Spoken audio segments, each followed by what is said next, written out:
My name is John Harrison. Welcome to a day in the life of an Egyptian archaeologist.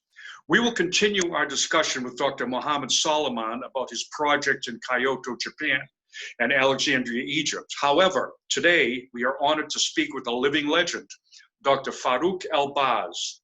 He is an Egyptian-American space scientist and geologist who worked for NASA's Apollo program as supervisor of Lunar Science Planning. He also served as secretary of the Lunar Landing Site Selection Committee and chaired the Astronaut Training Group. Additionally, Dr. El-Baz was the director of the Center for Remote Sensing at Boston University and a research professor in its archaeology department. Welcome, Dr. El-Baz. Please meet Dr. Soliman.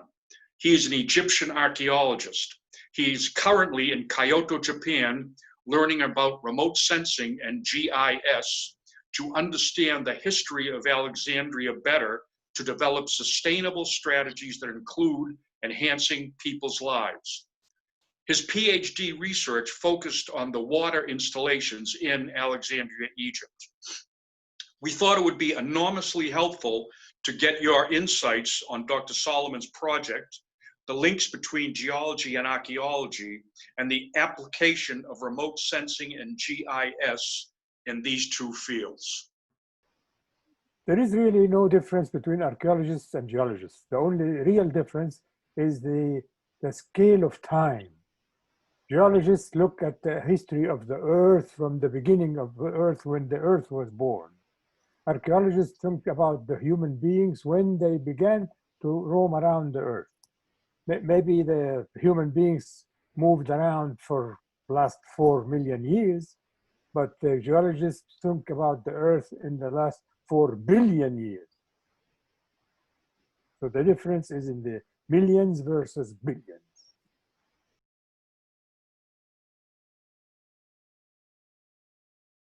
Because when you are close to the terrain, to the scene where you're studying, you can see some things right there because of the fact that you can interpret what is here and what's happening. But the view from above, first by a plane and then by a satellite image, can show you the whole region and it's the regional setting of the place that you're staying in. And that is very different, and that's very essential. It's very important to see how human beings came here and why did they come here specifically rather than somewhere else. And what did they find in here specifically? Was it because it's lower or because it's higher so they can see from around? So the view of the region as a whole is very important to your understanding of the little place that you're looking at. First, at NASA, when we were looking at the moon, it was quite an education because here we are looking at some place that we have never seen before. I was looking at images taken by a satellite, an unmanned satellite, before the Apollo missions started. With a camera, good camera, taking views of the whole moon and or at least of segments of the moon that the astronauts will fly over. And both the astronauts and we had never seen these things before. So it was up to me to look at them, interpret them, see what is important, what is fine, and when astronauts would go there, what is it that we need them to get us more than what these images were. That they cannot add to it unless they know exactly what is in those things. So they should know what we know so that they can add to our knowledge. So that was a very important thing to do.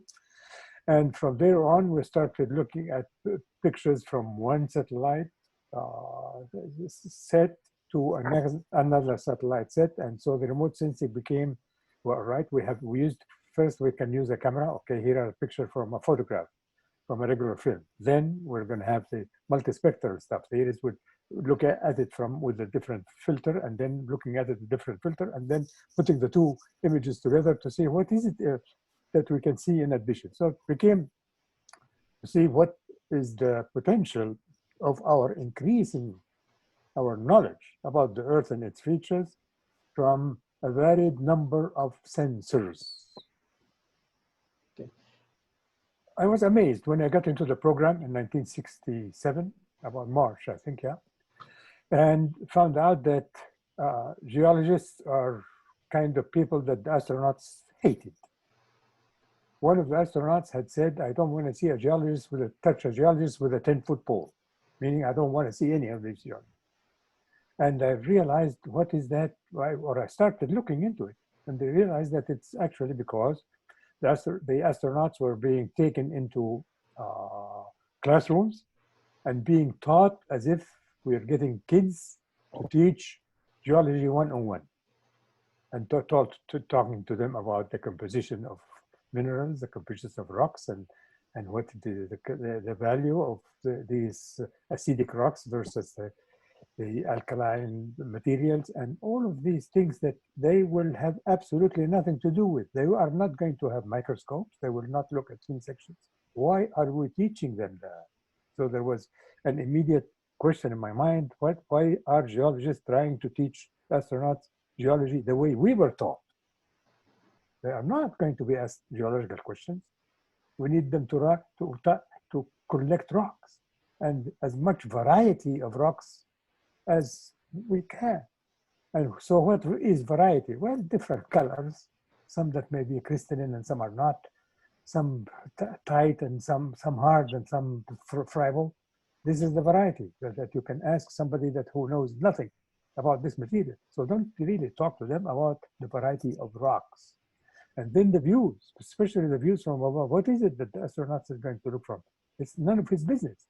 What the composition of these rocks that he's looking at might be, and how were they formed. So he wants to fly the machine.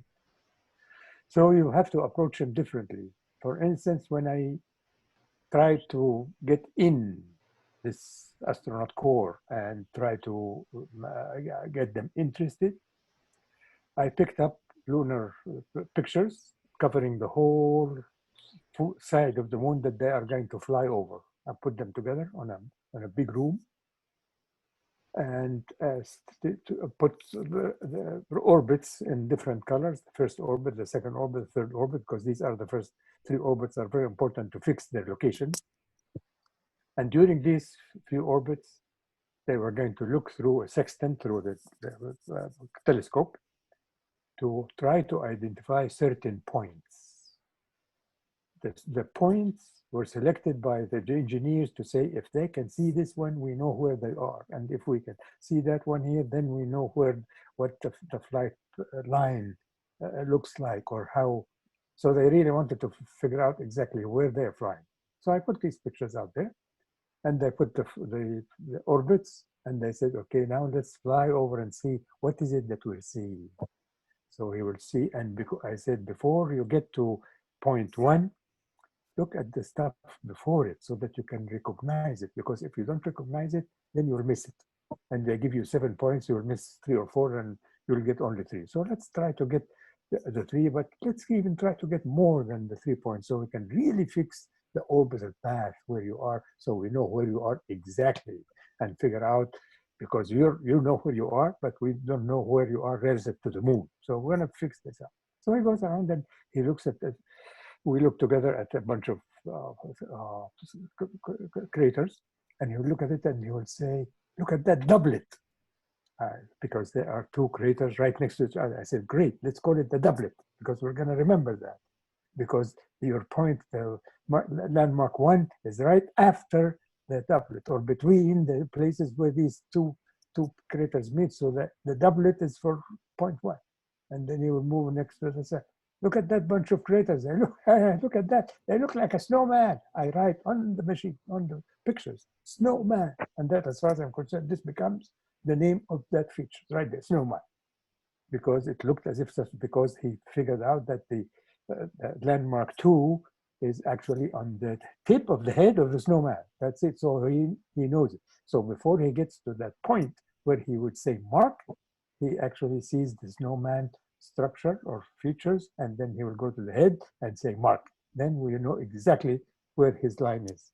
Meaning that I did not talk geology, I did not talk about whatever, and I only wanted to have him figure out where he was and make him feel that he's doing a great deal of good, because if he figures out 3 points exactly, then we know the orbit exactly. So he will always try to find out 5 points, so that rather than 3, so he would be better than the last guy that flew over this land. So they began to compete. So I was actually 28 rather than 29. I was 29 when Apollo 11 landed. Okay. So I was 28 when I was just began to 28 when I joined NASA a year and a half before Apollo 11 landed. And I had never really taken a single course in astronomy. I had never seen the pictures of the moon or interpretations of what the moon is like or whatever. So this was all news to me. So it was all of it was something new to me. And then right after the Apollo program ended, NASA began a program called the Apollo-Soyuz mission, whereby a bunch of astronauts from the United States of America will join a bunch of astronauts from the Soviet Union, and the two of them would link in space, Apollo and the Soyuz, and will actually orbit around the Earth, and then take pictures of the Earth and come down as a indication of the fact that the two powers are going to cooperate in space. So then NASA guys called me up to say that we are going to have this mission and we want the astronauts to take pictures of the Earth. You're the one that told the astronauts to take pictures of the moon. You are going to give you this much, and we have $250,000 for that job. Come and we'll give it to you, and you get a group and people and make that an experiment and teach this crews to take pictures of the Earth. I accepted, and they became responsible for the photography and observations from the Earth orbit of the Earth from space. And this is when I began to look at the Earth from the perspective of space. I began to myself to look at how I did it. I brought in experts and the guys that have been studying faults and cracks, guys that have been looking at mountain ranges, people that are looking at the oceans and ocean currents, people that are looking, you name it, everything about the Earth.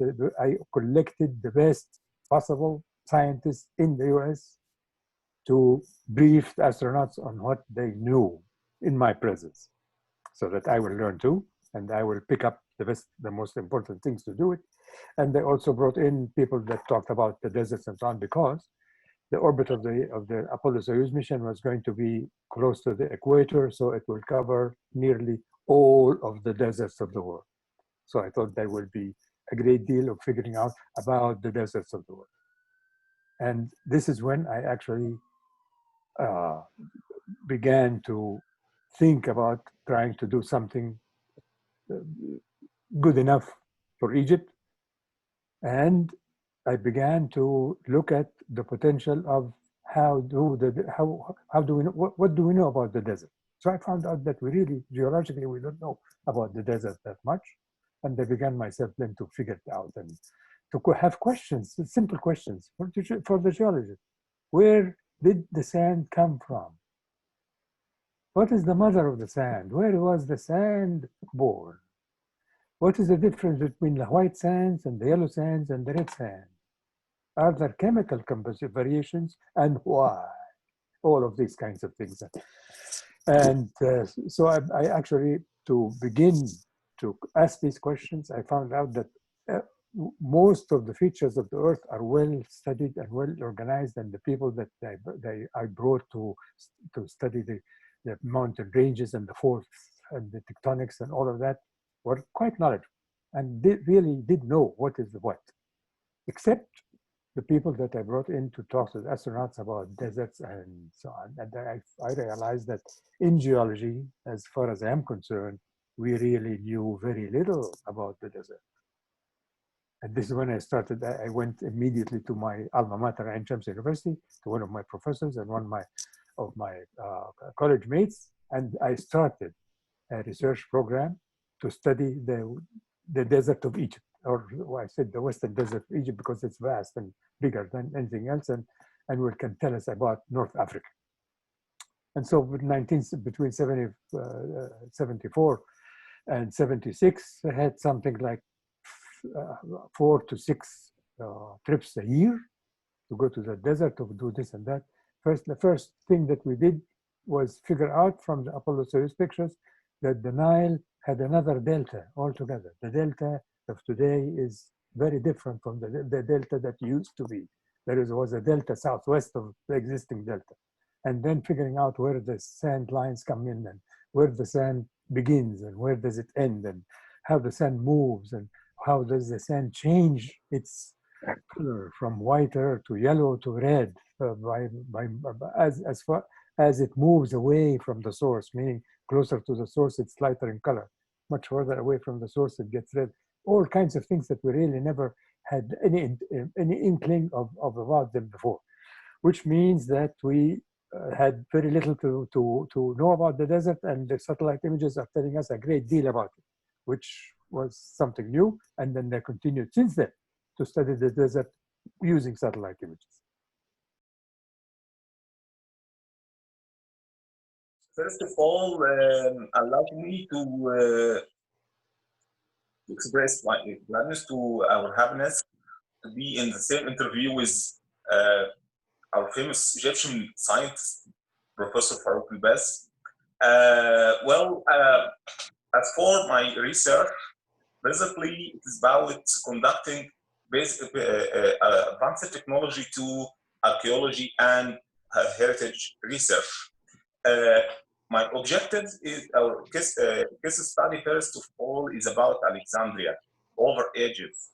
So I aim to investigate Alexandria first from archaeological layers to the historical cities. Okay.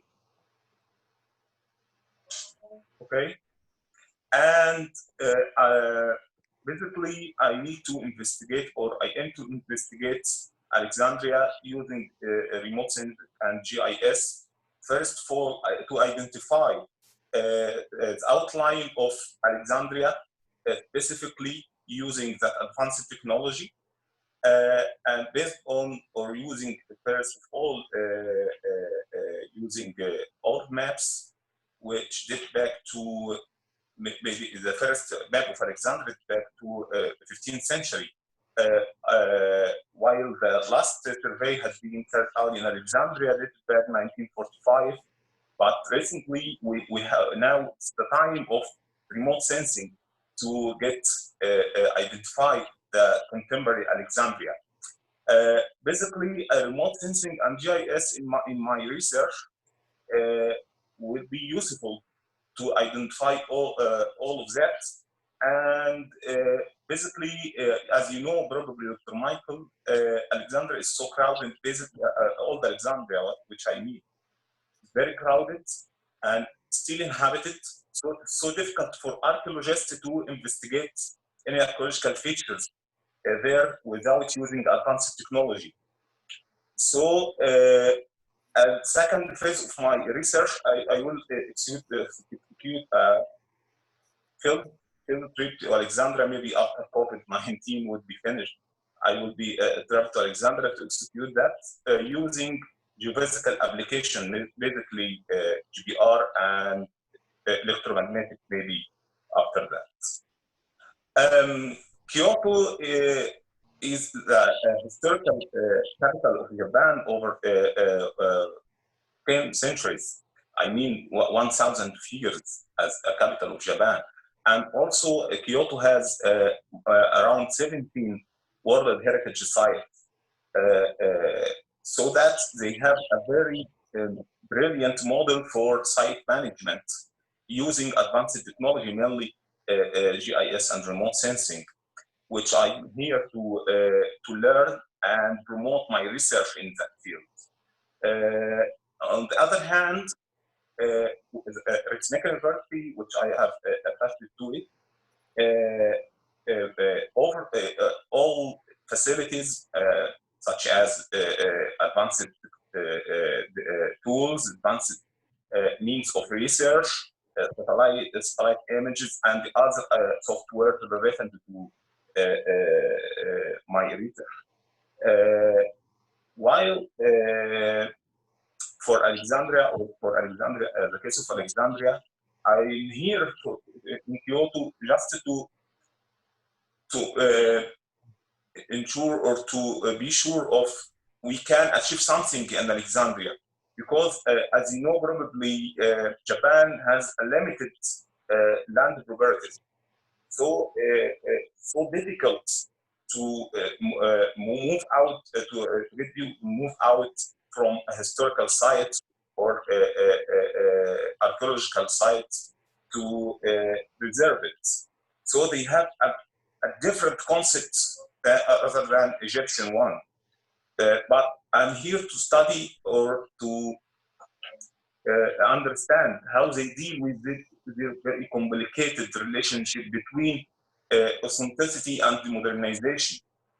Because there is a big conflict between developers and preservation of historical or archaeological sites. So that's what I am trying to understand. So that Kyoto is very important to get such this great opportunity. If Dr. El-Baz allowed to me that I want to ask him what is his recommendation and what is if there are other applications or technologies could be enhance or improve my research in this field, which is basically aims to enhance or life of people. Because we need in the outline of preserving our heritage, but with some a sort of community engagement in this process. So, what kind of recommendation according to that objective would be advised? Very good. You're looking at a port city that had gone through all kinds of changes through time. And to understand these changes through a very long time, you have to figure out how to understand the changes in lesser amounts of time. And I would suggest that you can take the region of Alexandria and get satellite images of today and as far back as the 70s, the late 70s or early 80s of the same period, and look at it every 10 years or so in detail. So to see what happened between 1980 and 1990 in detail, and then what between 1990 and 2000 and 2010 and so on, because these images taken by Landsat are all available and for free for everybody through the internet. So get these pictures and figure out if you can do it every 5 years if you want to do in detail, and figure out what the changes were exactly in that period of time, maybe during the last 50 years when we began to take pictures until today.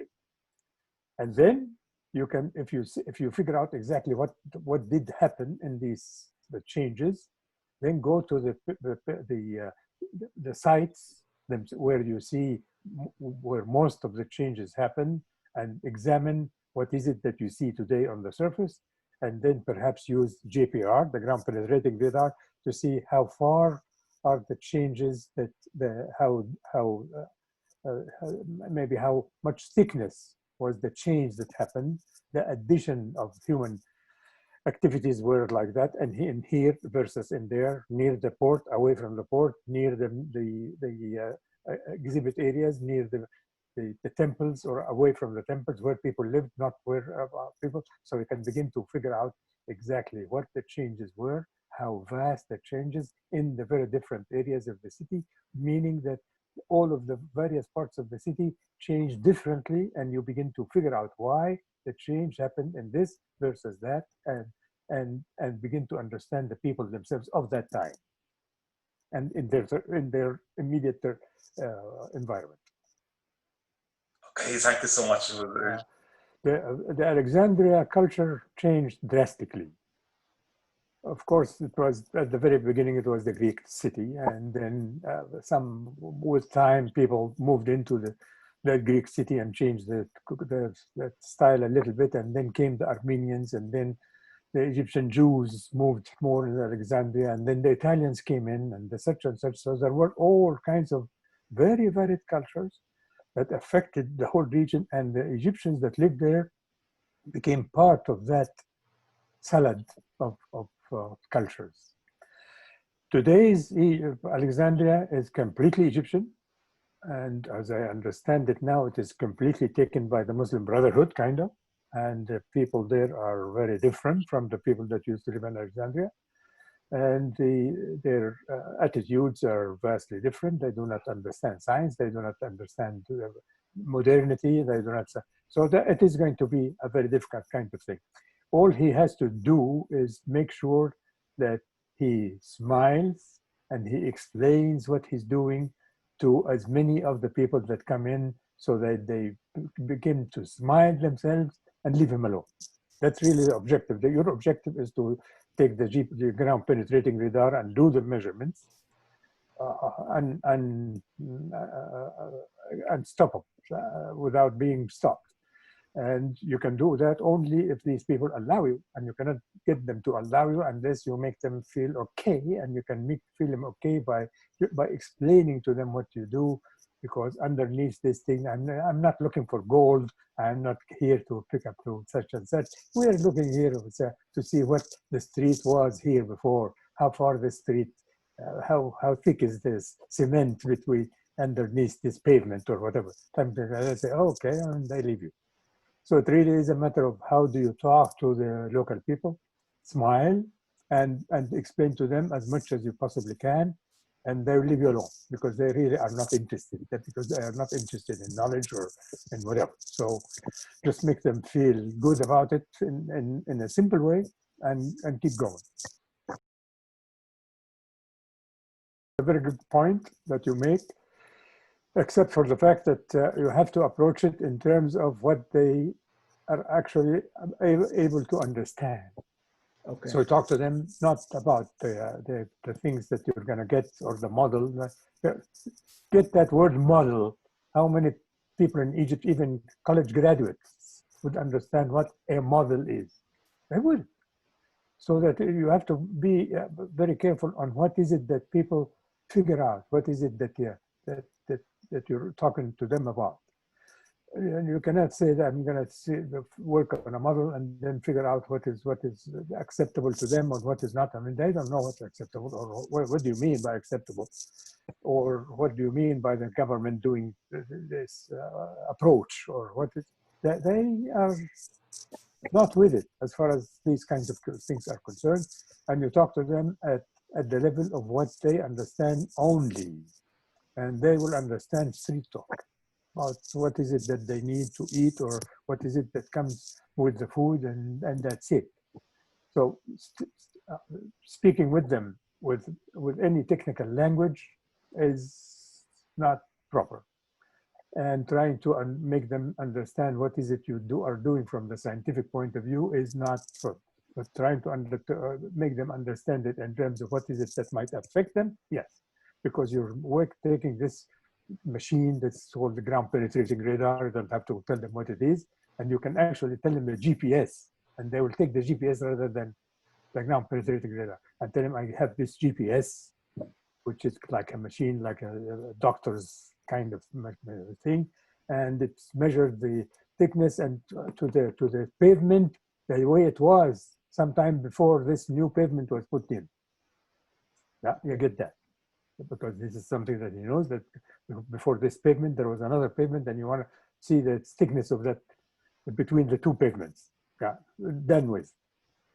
In the meantime, what is it that's for him? So you can tell him that you can do it like this, so that when you go over here with your bike, you know that it's safe to go this way, so that the pavement is supported by another pavement down there or not. So we might go to other areas and find out that it's not. So meaning that try to get him to understand in whatever you're doing in his or her terms of the kinds of words that they understand. And that's the only way to get to the real people. That when you go to Michael was saying something about my going to the desert to see where the groundwater might be. You take the pictures with you, yes, because they would be interested in looking and you tell him picture taken from above, like a plane, like this, a plane can take this picture. And even the picture from space is farther up, so a plane that flies farther up.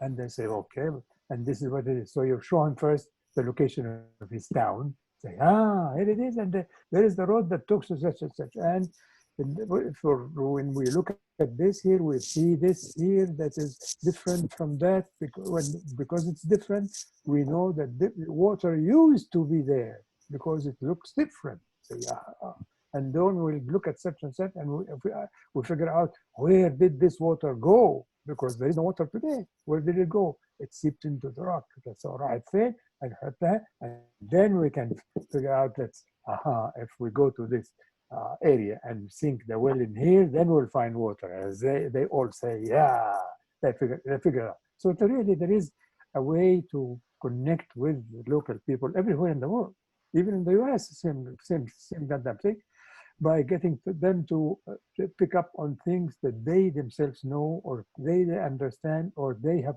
done something like it, and that becomes a connection. It becomes the link that connects you to them, the benefit to them. Because with NASA, it was the benefit to astronauts. He will do better than the other guys. Yes. And as Muhammad said, it's for the locals. So what is the benefit of finding this? People are going to come here and you'll find better jobs, and maybe they can build a hotel here and they'll come there. So there has got to be a benefit to the locals, or else to the hell with you. Whether you come here and mingle in our territory, our piece of land, and you come here and tell me don't raise crops in this segment because it's archaeologically important, and who in the hell are you? So I will suffer so that you can get here. And so it's some benefit to the person themselves. And you have to be clever enough to figure out exactly what kind of benefit. It could be something that is not money-wise, but or it can be emotional, it can be anything, but you just have to figure out exactly how to present what you're doing to them, so that there will be, yes, the benefit to you, benefit to knowledge, benefit to the country and its history, but benefit to you, the owner. Yeah. Actually, one of expertise that I have gained from working at Ministry of Antiquities over more than 15 years, that is how to deal with people. Day by day, we have problems. When I was an inspector of archaeology at the Ministry of Antiquities, day by day we get problems with people. But actually, I don't like the way that I should deal with them, because according to regulation and law, I have to be a sort of officer or something like that, to running after them and to. But actually, I don't find this the perfect way to deal with community who are already live in or within the outline of historical sites.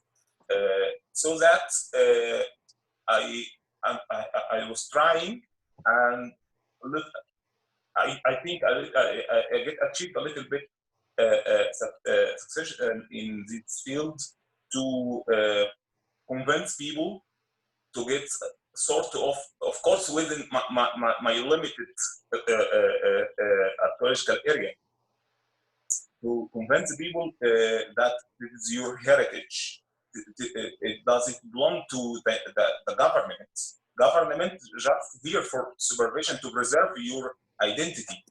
But there is a mislink between preservation approach, traditional preservation approach, and benefits that could be achieved for people. So that I believe, if I want to succeed in my project, is to get this mislink, which I have explained, how to convince people that we are here to enhance your life. And I think that couldn't be achieved unless we something to enhance their daily life. Especially now, probably, and Professor Baz as well, we the historical or historical urban fabric, whether in Alexandria, Cairo, everywhere in Egypt, exposed to a rush urban change, but very really very ugly, and just aim to get benefits only, to get money only, but regardless any historical consideration, any even any architectural dimensions, environmental consideration, etc. For that, we need to now to work steadily to preserve what had left from our heritage. Heritage, let me explain something. Also, we need to convince people that heritage or archaeology, according to the classic theory, archaeology is not gold, is not mummies, is not cemeteries or graves. Heritage and archaeology, or archaeology as a part of our heritage, would be achieve some benefit or offer some benefits for daily life or the community. So we need to change, in my opinion, we need to change first of all this misleading or misunderstanding or the classical perception to archaeology and heritage to be to consider the benefit of community. We shouldn't deal with them as enemy, because after that we cannot follow up them over 24 hours per day. So that we need to engage them in this process if you wanted to succeed, by achieve some economical benefits, maybe, or micro skills, such as training for traditional art, handcrafts, or sort of. But I think this goal will not be achieved unless we get support from local governments or other stakeholders on the scale of governmental authorities, such as Alexandria Governorate, National Organization of Urban Harmony, Ministry of Antiquities, etc., and also basically businessmen of Alexandria. Good luck, Mohammed. You're doing a good job. Thank you. Thank you, Dr. El-Baz, for sharing your time and knowledge with us today. We would love to have you back to explore more of your impressive experience. Thank you, Dr. Soliman, for staying late to speak with us. We are looking forward to continuing our discussion about your project.